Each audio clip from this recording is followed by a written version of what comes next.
When a spouse passes away, something inside you changes forever. It's not just the grief, it's the silence. It's the way the air feels heavier in your own home. It's the sound of their favorite chair not creaking anymore. For many seniors, the moment their spouse is gone isn't just the beginning of loss. It's the beginning of 100 tiny, invisible battles. The kind of pain that doesn't just break your heart, it clouds your judgment, alters your sense of self, and makes every decision feel like a mountain. And that's exactly when the real danger begins.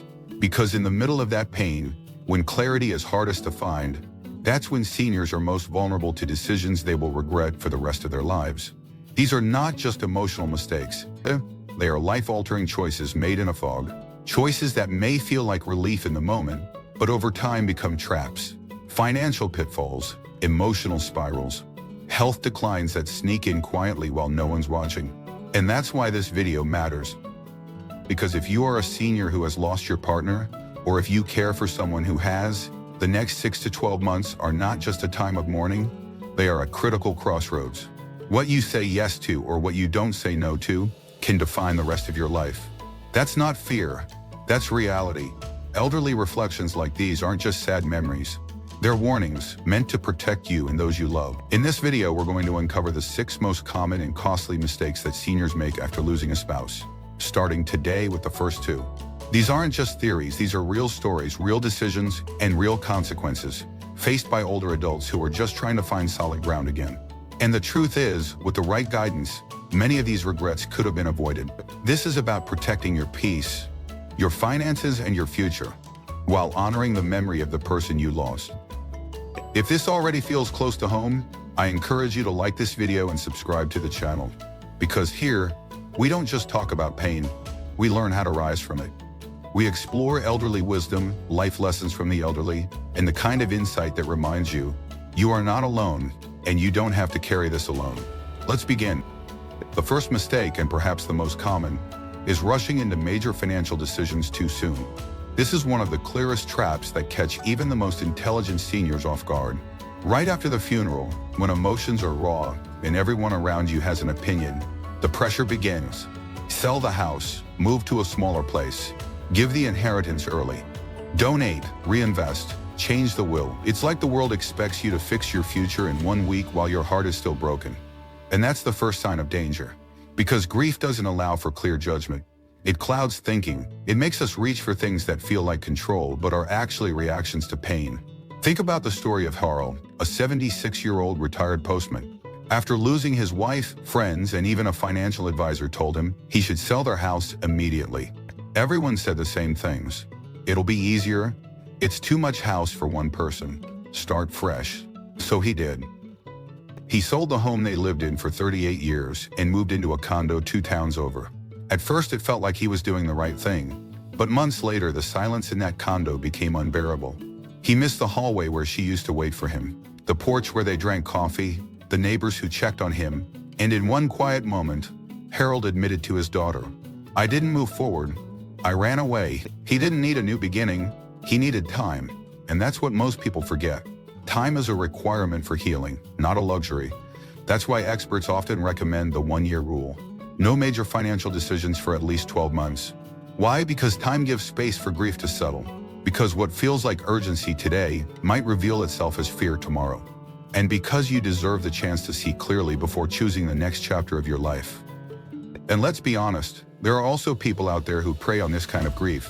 Financial predators, scammers, opportunistic friends, and even family members who see your moment of pain as a window to ask for loans, investments, or handouts. They don't come with red flags. They come with smiles, and they pressure you subtly. They say things like, "This will help you move on," or "Your spouse would have wanted you to help." But their urgency is a warning sign. The best financial decisions for seniors, especially widowed seniors, are rarely the ones made fast. They are the ones made with guidance, with clarity, and with calm.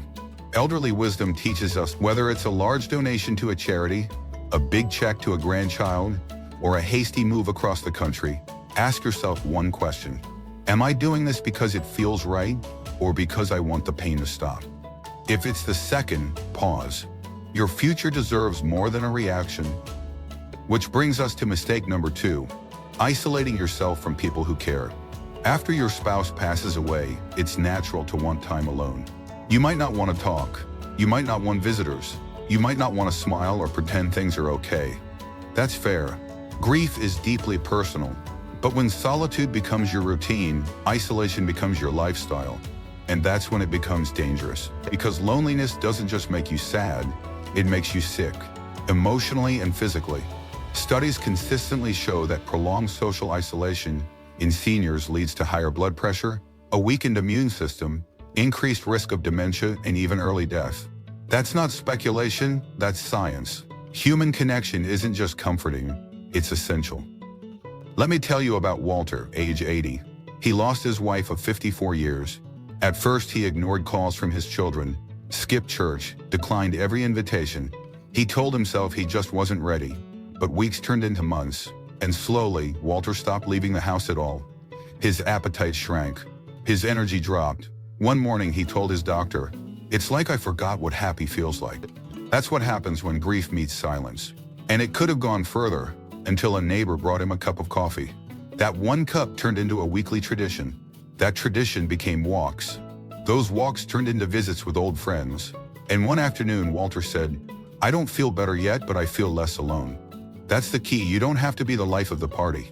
You just have to answer the phone. Let people in. Say yes to a walk. Let your grandchildren make noise in the living room. You don't need perfect conversations, just presence. Because sometimes healing doesn't come from words. It comes from not being alone in the silence. One more thing. Don't push away those who care just because they don't understand. Your children might not say the right thing. Your friends might be awkward. But if they're reaching out, they're showing up, let them. Even if it's just for a few minutes. And if you truly feel like no one understands your grief, consider this. Join a grief support group, online, in person, church-based, doesn't matter. Being surrounded by people who know what you're going through won't erase your pain, but it reminds you that survival is possible, that hope is real, and that your life, yes, your life still has purpose. Senior health doesn't start in a hospital, it starts in a conversation. So today, if you've been isolated, if you've avoided every invitation, if you've sat in silence wondering if you even matter anymore, know this, you do. You matter, and someone is waiting for you to pick up the phone. In the next section, we'll talk about the hidden dangers that threaten your health after loss. Not just physical health, but emotional and spiritual strength. We'll also explore why rushing into a new relationship might feel like comfort but could lead to heartbreak. One of the stories in the next part is a moment of painful realization that may mirror your own. And if you've ever asked, "Am I healing or just hiding?" you don't want to miss what's coming. There's something nobody tells you about grief. It doesn't just live in your heart. It settles in your body too. It creeps into your routines, disrupts your sleep, dulls your appetite, clouds your mind. In the aftermath of losing a spouse, many seniors experience not just emotional sorrow, but a physical shift. And if left unchecked, this shift can become a slow, silent unraveling. We tell ourselves, "I'll get back to normal soon," or "I just need some time," but days become weeks, weeks turn into months, and suddenly the most basic acts of self-care, eating, moving, getting a checkup, feel like heavy, irrelevant chores. That's why mistake 3 is so dangerous. Ignoring your own health and well-being. Because this isn't just about feeling tired or skipping a meal. It's about your entire foundation as a human being beginning to shake under the pressure of untreated grief. Take a moment to think about this. If you had a friend who stopped eating, stopped exercising, stopped seeing a doctor, you'd be worried. So why do so many seniors turn a blind eye when it's themselves? The answer is simple. Grief whispers lies. It tells you you're being selfish for caring about yourself. That prioritizing your health somehow dishonors the person you lost. That pain is proof of your love, but hear this clearly. Taking care of yourself isn't a betrayal. It's a form of remembrance. Because the person you lost would want you here, healthy, present. They'd want you strong, not sick, alive, not fading. Let's look at someone who learned this the hard way. James was 82 when he lost his wife. For the first time in decades, he found himself eating alone. So he stopped cooking altogether. What's the point, he told himself. A sandwich here, a frozen dinner there, sometimes just crackers and tea. At first it didn't seem like much, but over the months, James lost weight, became dizzy, and fell twice in his home. His daughter, visiting one weekend, found unopened prescriptions, expired milk in the fridge, and a calendar filled with missed appointments, she sat him down and asked him the question that cut through it all. "Dad, do you want to live or just survive?" That's when it clicked. James wasn't dying of grief. He was disappearing from neglect. The lesson? Grief is not an excuse to abandon yourself. In fact, it's the reason not to. Elderly wisdom says that health is the armor we wear in battle. And make no mistake, grief is a battle. Your sleep matters, your diet matters, your doctor appointments, your medications, your movement. These are not small things. They are lifelines. If you're not eating, start with small, easy meals. Soups, smoothies, warm tea, fruit bowls. If you're not moving, take 5-minute walks. Stretch by the window, open the blinds and breathe. If you've skipped the doctor, call tomorrow. Not next week, not when you feel better, tomorrow, because healing starts with a choice to show up, even when it's hard. Now let's shift to a different kind of danger. One that comes not from ignoring your body, but from trying to soothe your heart too soon. Mistake 4 is rushing into a new relationship. And this one may surprise you, because the loneliness after losing a spouse can be unbearable. The house feels too quiet, the evenings too long, and for some seniors, the presence of another person seems like the only thing that might bring light back into life. That's understandable. Wanting companionship isn't weakness, it's human. But there's a difference between companionship and distraction, between love and avoidance. And when you rush into a new relationship before healing the wounds of the last one, you don't just risk emotional confusion, you risk further heartbreak. Let's look at Barbara. At 73, she had been married for nearly 50 years. Her husband was her partner in everything, from grocery lists to grandchildren to Sunday morning walks. After he passed, the silence in her home became unbearable. So when a friend introduced her to a widower at church, she latched onto the connection. They had dinner, then walks, then coffee. Soon she was spending nights at his house. And talking about moving in, everyone said how happy she looked. But inside, Barbara felt something wasn't right. She missed her husband. She compared everything. She started resenting her new partner for not being more like the man she lost. And one evening she broke down and realized she hadn't healed. She had just covered her grief with a new distraction. This happens more than we like to admit. And for seniors, it can be even riskier. Why? Because vulnerability is high, judgment is clouded. And this is painful but true. There are people out there who see widowed seniors as emotional targets. Scammers, manipulators, people who offer affection only to gain trust, money, or control. And sometimes it's not even intentional manipulation. It's just two lonely people trying to fill a hole that only healing can repair. When you enter a relationship from a place of desperation, you lose clarity. You move too fast. You overlook red flags. You confuse comfort for connection. And down the line, you may find yourself more broken than before. That doesn't mean you should avoid love forever. Not at all. Many seniors find beautiful, meaningful companionship in the second chapter of their lives. But those relationships work because they begin from a place of healing, not from panic. So if you're thinking about dating again, ask yourself, am I still crying for what I lost? Am I clear on what I need in a partner? Not just what I miss from my spouse. Have I spent time alone and found peace in my own company? Because if not, you may be looking for someone to fix what only time can mend. Talk to a trusted friend or counselor. Be honest about your intentions. If the idea of love brings peace, joy, and excitement, maybe you're ready. But if it feels like medicine for loneliness, give it time. Your future deserves more than a replacement. It deserves respect. Let's also not forget that your children and family may have strong opinions about your dating life. Some may encourage it, others may resist it. But ultimately, this is your journey. What matters most is that you move with honesty, patience, and wisdom. If it's real, it can wait. If it's rushed, it's probably not what it seems. So what do we take away from this section of the journey? That your health matters more than your habits. That your healing matters more than your timeline. And that no one else gets to define what your next chapter looks like, but you must write it with clarity, not confusion. Elderly reflections remind us again and again, strength doesn't always look like moving on quickly. Sometimes it's in the stillness, in the quiet mornings, in the slow walk to the kitchen when you finally decide to cook again, in the courage to say, not yet, to a new romance, in the wisdom to say, I matter too, to your own health. In the final section, we'll explore the last two mistakes, ones that touch the soul more than the bank account. We'll talk about what happens when seniors hold on to everything, every item, every room, every piece of their spouse's life, because they're afraid that letting go means forgetting. And finally, we'll talk about the quiet power of choice. Because when everything feels out of control, your next decision might be the one that brings your life back into balance. Don't miss it. The most emotional moment of this journey is yet to come.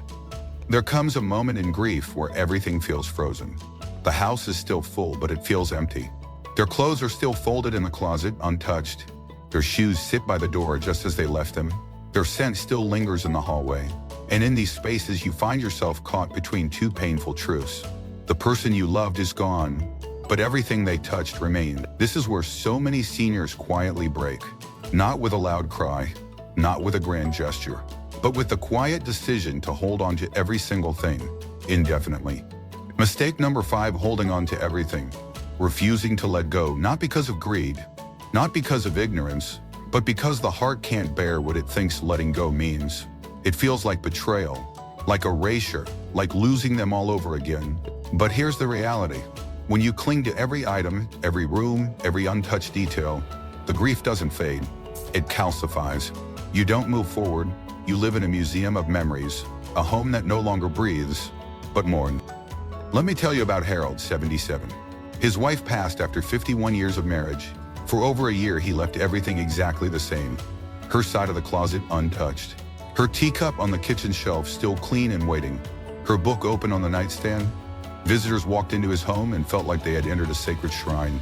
He told himself he was honoring her memory. But as the months passed, something inside him began to rot. Not in anger, but in stagnation. He couldn't sleep in the bed anymore. He started using the guest room. He avoided the living room entirely because her favorite blanket was still folded there. He stopped inviting family over. And one day, Harold realized something haunting. He wasn't honoring his wife. He was living in her absence. Day after day, room after room. It wasn't love, it was fear. Fear that letting go meant forgetting. Fear that clearing the space meant clearing the connection. This is where we must shift our understanding. Letting go doesn't mean forgetting. It means creating space for healing, for new memories, for peace. You're not throwing the past away. You're preserving what truly matters and gently releasing what no longer serves. Start small. A scarf, a favorite mug, a keepsake box of letters. Choose the items that radiate warmth, not pain.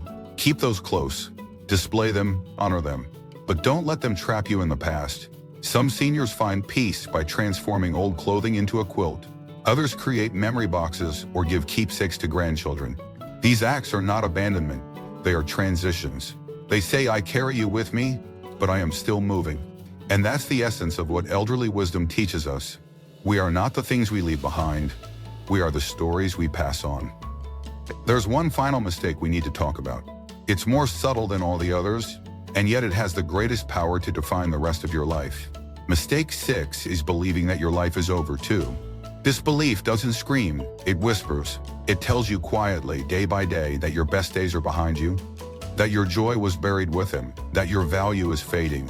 And too many seniors accept this whisper as truth. They become shadows of who they were. They stop making plans. They stop dreaming. They stop living with curiosity. But here's what I want you to hear. And I need you to hear this not as a message from a screen, but as a voice speaking to your soul. You are still here. You are still breathing. Your life is not a leftover. It is still a living, unfolding story. And it's not too late to write a chapter that surprises you. There's a story that comes to mind. A woman named Eleanor. She was 85 when her husband passed.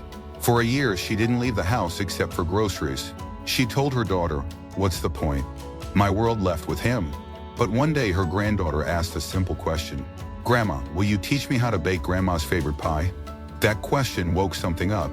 Eleanor didn't just teach, she started baking again, then sharing recipes online, then leading a small class at her church. At 87, she was known as Pie Grandma on social media. Thousands followed her videos. Strangers sent her thank you letters. She once said, "I thought my joy was gone, but I found it in a pie crust." You see, life doesn't return to what it was. It becomes something new. And your soul doesn't age, it expands. So here's what I want you to consider as we close. What is one thing you still want to do? One place you'd still like to visit? One person you'd like to reconcile with? One story you haven't told yet? Because the truth is, grief is not a wall. It's a doorway. You can walk through it into a new space, carrying everything that mattered while still making room for everything that's yet to come. That's not moving on, it's moving forward. And forward doesn't mean you love them less. It means you love yourself enough to keep going. As we reflect on all 6 mistakes, rushing into financial decisions, isolating yourself, ignoring your health, chasing a new relationship too soon, clinging to every object, and believing your story is done, what you'll notice is that they all have one thing in common. They're born from fear, from pain, from confusion, but they can be transformed by awareness, support, and small courageous acts. You don't have to make all the right choices tomorrow. You just have to make one better choice today. So if you've watched until this point, I want to thank you. Truly, because staying to the end means you care deeply about yourself, about someone you love, or maybe both. And I want you to know you're not alone. Not in your sadness, not in your questions, not in your hope. At Elderly Reflections, we believe in life lessons from the elderly, not just as stories, but as bridges. We share these messages to keep you moving toward peace, purpose, and maybe even a little joy. If you found this video helpful, please consider subscribing and leave a comment below what insight resonated most with you. What is one change you want to make in your life today? Share it. Because when seniors speak, generations learn. And when you live with courage, you become a living quote, and yet are still becoming.